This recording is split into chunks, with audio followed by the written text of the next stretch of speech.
What's going on, beautiful people? It's almost Sunday, and you know what that means, coming around to week 7. And I want to just let you guys know what we're doing. We're starting a new thing. So this featured matchup for this week pins 2 girlies, 1 cup, and Tony top, Kraus bottom. And they're going to be doing a press conference, and we're going to get some special guests to announce some pick'ems. And so it's going to be the first time we're doing this. I expect it to be a fun time. It's the Battle of Columbus, and we're going to find out who's the bigger Buckeye this week.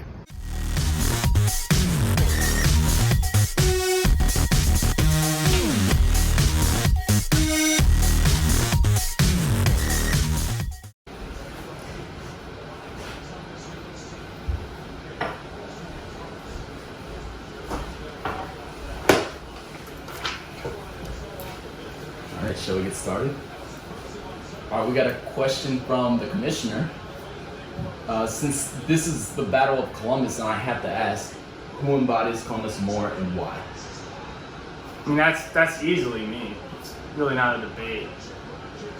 I mean, I'm not even gonna argue it. This dude's obsessed with Columbus, all Buckeye stuff. I can't beat him. But you look now. I mean, he doesn't want to represent the city. At least I showed up in proper attire. That's right. I'm representing my players. Your bench players. He started last week, didn't Yeah, we get like 7 points. he? In a victory. We ready for the next one? What's been his season high? Next one. All right, we got Donovan from Akron. This one is for Kraus. He asks, Kraus, why are you so soft? Why am I so soft? Look, there's only room for one soft individual in this league, and that's Joe Neville. So I don't know what this talk is about. I guess I can't argue that. All right, we got a question from Tyler, who is from Miami.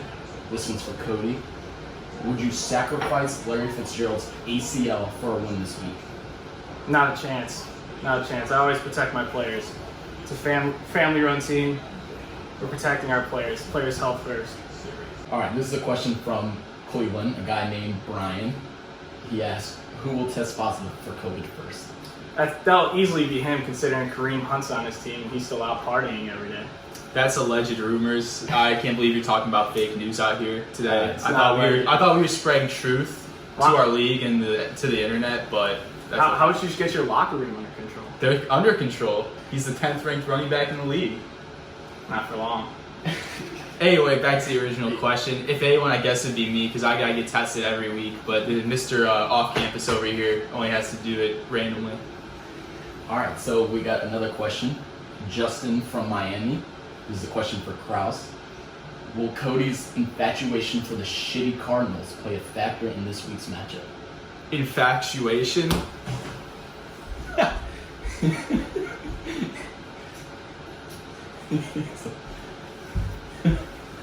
Let's talk obsession. Yeah, 1. That's pretty crazy. 2. Pitt jersey, not even the Cardinals jersey. Pitt. The Goats jersey. I represent. Another one. Long sleeve though. Kyler. Kurt, I'll give you Kurt, but I mean, where are we at? 12? Yeah. Pat Tillman, I respect that. Where's the Josh Rosen one though? See, here's the difference. Oh wait, hold on. Here's the difference. His Browns jerseys, none of those guys are even on the team anymore. Oh, I'm sorry. Did you say something? I know. I at least know my guy though. Yeah. Yeah, that was pretty crazy. I mean, at least Baker's not my guy. All right, moving forward, we have another question from Brian from Cleveland. This one's for Cody. How many pounds did Levac lose this week? Not enough. We should probably go another week without ice cream.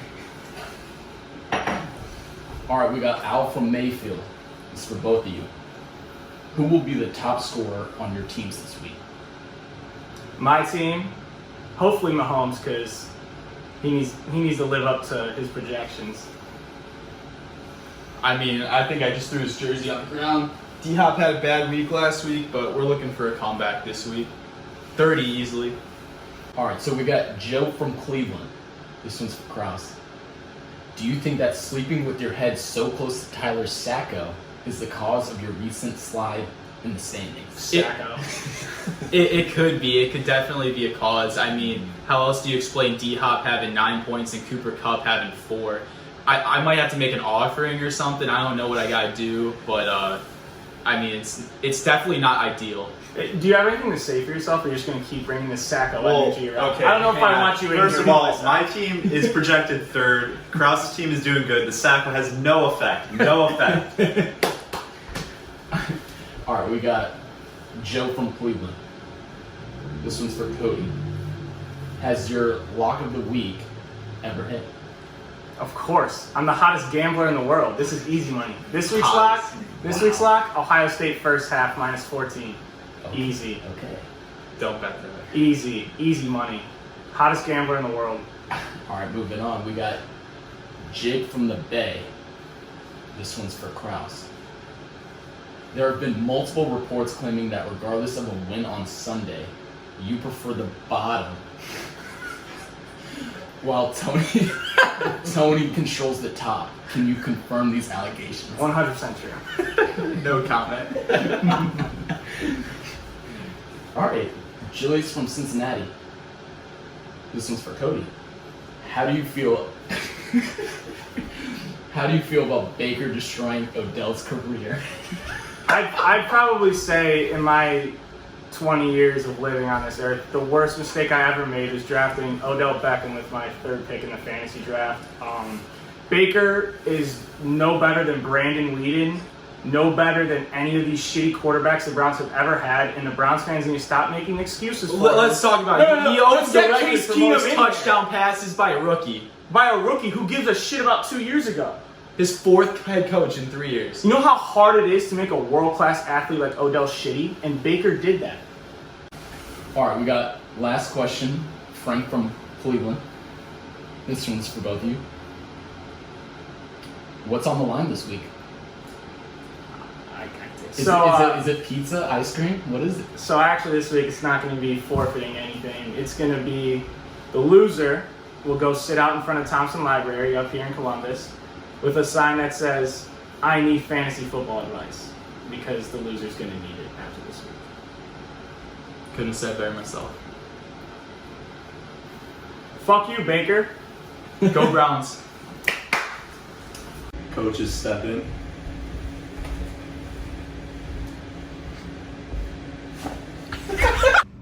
So I'm hearing that jackass over at Barstool Sports, Stu Feiner, is calling this his 2020 Game of the Year. Now, I just don't see it. When you look at the two franchises, 2 girlies, 1 cup, Tony top, Kraus bottom, obviously both owners lack originality and creativity when they come up with team names like that.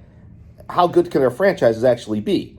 So, everyone out there probably thinking, you're just going to pick your kid. Well, I like Jacob. I really do. But in a game like this, I guess I got to go with my kid. So it looks like it's going to be Tony top, Kraus staying on the bottom. All right, Cody versus Kraus. I think it's an overhyped matchup. Mediocre game versus 2 mediocre teams. Really wish both teams could lose, but I'm going to roll with Cody, and I'm hammering the under. Cody beats Kraus very handily here this week. Cody then moves into first place in the league, and Kraus moves back in the pack and has to start fighting for a playoff spot. So the Battle of Columbus, Pistino and Kraus. I'm sure Pistino's team is probably practicing already illegally in the field over by his house, just like the old days in NTYF. Should be a good matchup, I would imagine. Pistino's team, he's coming around ever since he changed his name. Jake's team, they're hanging in there. Should be a close game, but I got to pick my kid. I'm going with Kraus over Pistino in the Battle of Columbus. Hey everybody, I'm supposed to give my opinion on the MFFL Game of the Week this week between Kraus and Cody and who I think will win. And I gotta say, I think it's gonna be Cody because I got Kraus's whole team with me right here on the toilet. So it should be a pretty easy win for old Code this weekend. Good luck, Code.